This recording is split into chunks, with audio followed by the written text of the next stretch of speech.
বাবার বাসায় 7 কেজি মিষ্টি আর 3 কেজি রসমালাই কিনে নিয়ে যাওয়ার পরে রাতের বেলা আমার স্বামীকে ভাত দেওয়া হলো পাঙ্গাস মাছের ঝোল আর 2 টুকরো পোল্ট্রি মুরগি দিয়ে। খাবারগুলো দেখে আমার স্বামী আমার দিকে তাকিয়ে বলল, কোনো সস্তা জাতীয় খাবার নেই, এত দামি খাবার আমার গলা দিয়ে কিন্তু নামবে না। আমার চোখের কোনায় পানি মুছতে মুছতে আমি ওকে বললাম, বিয়ে করার সময় মনে ছিল না বাপ মা মরা মেয়েকে বিয়ে করলে শ্বশুর বাড়িতে আদর জুটবে না? ভাইয়ের সংসারে থেকে বড় হয়েছি, এতটুকু যে পাচ্ছ এটাই তো অনেক। আমার এই কথা শুনে আমার স্বামী আর আমাকে কিচ্ছু বলল না। বাটি থেকে যখন তরকারিটা বেড়ে আমার স্বামী প্লেটে নিবে তখন আমি ওকে বাধা দিয়ে বললাম, যে জিনিসটা খেতে পারো না সেটা খেয়ে আর আমাকে খুশি করতে হবে না, একটু বসো, আমি তোমার জন্য ডিম ভেজে নিয়ে আসি। আমি ডিম ভাজতে গেলে আমার ভাবি রান্নাঘরে এসে মুখ বেঁকিয়ে বলে, ডিম ভাজছো কেন? রান্না কি ভালো হয়নি? আমি কি ভালো রান্না করতে পারি না? আমি তখন মাথা নিচু করে বললাম, আসলে ভাবি ওর পাঙ্গাস মাছ আর পোল্ট্রিতে অ্যালার্জি, ও একদম খেতে পারে না। ভাবি তখন আমাকে খোঁচা মেরে বলল, বড় লোক বাড়ির ছেলে তো, তাই গরিবদের খাবার খেতে পারে না। আমি ভাবির কথা শুনেও না শোনার ভান করে ডিমটা ভাজতে লাগলাম। পরের দিন সকালবেলা 9টা-10টা বেজে যাচ্ছে,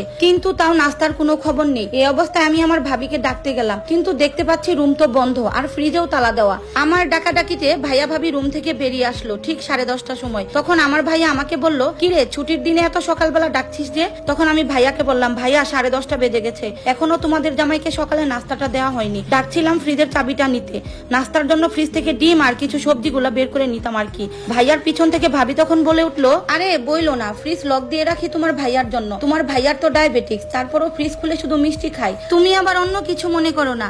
আমি বললাম, ভাবি রাতের বেলা যখন ফ্রিজ থেকে ডিম নিলাম তখন তো ফ্রিজটা লক করা ছিল না, আর ভাইয়ার তো ডায়াবেটিক্সও নেই।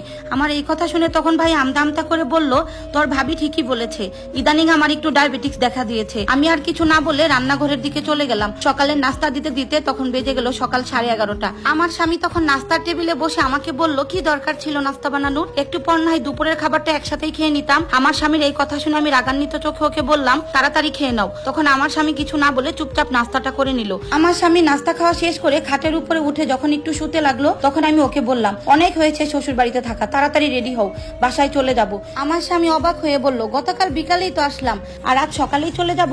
আমি তো ভেবেছিলাম শ্বশুর বাড়িতে এসেছি কয়েকদিন থাকবো। আমি ওকে বললাম, তোমার আবার কিসের শ্বশুর বাড়ি? তোমার শ্বশুরও বেঁচে নেই, তোমার শাশুড়িও বেঁচে নেই, তাই তোমার কোনো শ্বশুর বাড়িও নেই। আমি এই কথাগুলো যখন বলছিলাম তখন আমার চোখ দিয়ে অজুরে পানি পড়ছে। নিজের বাড়িতে আসায় নিজের স্বামীর এরকম অযত্ন আমি একদমই সহ্য করতে পারছিলাম না। এরপর আমি ব্যাগ ট্যাগ গুছিয়ে আমার স্বামীকে নিয়ে আমার শ্বশুর বাড়িতে চলে আসলাম। ঠিক সেদিনই আমার শ্বশুর বাড়িতে একটা বিয়ের দাওয়াত ছিল, তা ছিল ওর চাচাতো ভাইয়ের বিয়ে। আমার চাচা শ্বশুর আমার শাশুড়িকে ডেকে নিয়ে বলল, ভাবি ফকিন্নির বাড়িতে ছেলেকে বিয়ে করায়নি, মেয়ের বাড়ি থেকে আমার ছেলেকে ফ্রিজ, টিভি, মোটরসাইকেল সবই দিচ্ছে। আপনার ছেলে শ্বশুর বাড়ি থেকে আপনাদেরকে কি দিয়েছে? আমার শাশুড়ি মা তখন হেসে বললেন, নিজের বাড়ির সবচেয়ে অমূল্য রতন আমাকে দিয়েছেন, তার মেয়েকে দিয়েছেন, আর কি দিবেন? আর চাচা বলল, ফ্রিজ, টিভি, মোটরসাইকেল এগুলো কিচ্ছু দেয়নি। আমার শাশুড়ি মা তখন বলল, আমাদের ঘরে 2টা ফ্রিজ আছে, একটা নর্মাল, একটা ডিপ ফ্রিজ, আর ঘরে 42 ইঞ্চি এলইডি টিভি আছে, তাই টিভির দরকার নেই। আর আমার ছেলের তো প্রাইভেট কার আছে, মোটরসাইকেল দিয়ে আমার ছেলে কি করবে, তাই মোটরসাইকেলেরও দরকার নেই। আমার ঘরে আল্লাহর রহমতে সবই আছে, ছিল না শুধু একটা মেয়ে, ওরা আমাকে দয়া করে এই মেয়েটা দিয়েছে, তাই আমার আর কিচ্ছু চাই না। কিন্তু আমার শাশুড়ি মার এসব কথা শুনে আমি চোখের পানি নাকের পানি এক করে ফেলছিলাম। তখন আমার শাশুড়ি মা আমাকে বলল, এই তোর সমস্যা কি? কিছু হলেই এমন করে কাঁদিস কেন? এত সুন্দর করে সেজেছিলি আর এখন সব কেঁদে নষ্ট করে ফেললি। শুন মা, 16 বছর বয়সে আমার বিয়ে হয়েছিল। এই ছোট্ট বয়সে দিন রাত কষ্ট করে পরিশ্রম করে সংসার করতাম। এত কষ্ট করে সংসারের জন্য খেটেও কোনো সম্মান পেতাম না। শাশুড়ি, ননদ, দেবর সবারই আমার বিরুদ্ধে অভিযোগ থাকতো। একসময় বুঝতে পারলাম আমার চুপ থাকাটা এই সমস্যার কারণ। তারপর যে যেটা করতো সেটা আঙ্গুল দিয়ে চোখে দেখিয়ে দিতাম।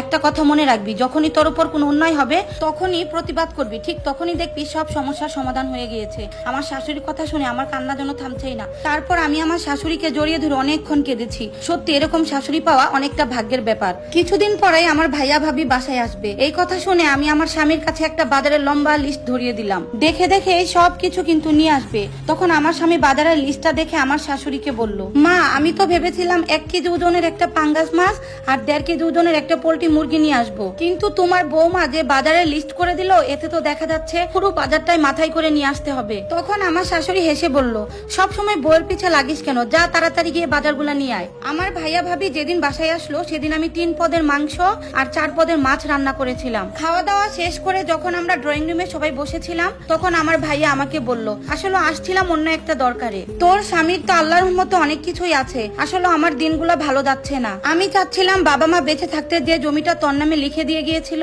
সেই জমিটা বিক্রি করে বাজারে একটা ব্যবসা দাঁড়া করতে, আর তুই ওই দাবিটা ছেড়ে দে। তখন আমি কেঁদে দিয়ে বললাম, আমি কেন দাবিটা ছেড়ে দিব, একটু দাবি আছে আছে বিদায় তো আমি আমার স্বামীকে নিয়ে তোমাদের বাড়িতে বেড়াতে গিয়েছিলাম। বেড়াতে গিয়ে এক টুকরো পাঙ্গাস মাছ আর 2 টুকরো পোল্ট্রির মুরগি তো খেয়ে আসতে পেরেছি। ওইটুকু দাবি আছে বিদায় তো এখনো গিয়ে এটা খেতে পারছি। আর যদি আমি দাবি ছেড়ে দেই তাহলে তো এটুকু কপালে জুটবে না। তুমি আর তোমার বউ আমাকে আর আমার স্বামীকে ফকির মিসকিন বলে তাড়িয়ে দিবে। আর ভাইয়া তোমার অবস্থা এতটাও খারাপ হয়নি যে আমি আর আমার স্বামী তোমার বাড়িতে গেলে একবেলা ভালো মন্দ খাওয়াতে পারবে না। আর আমার স্বামী তো তোমার বাড়িতে গিয়ে প্রতিদিনই বসে থাকে না, তাই না?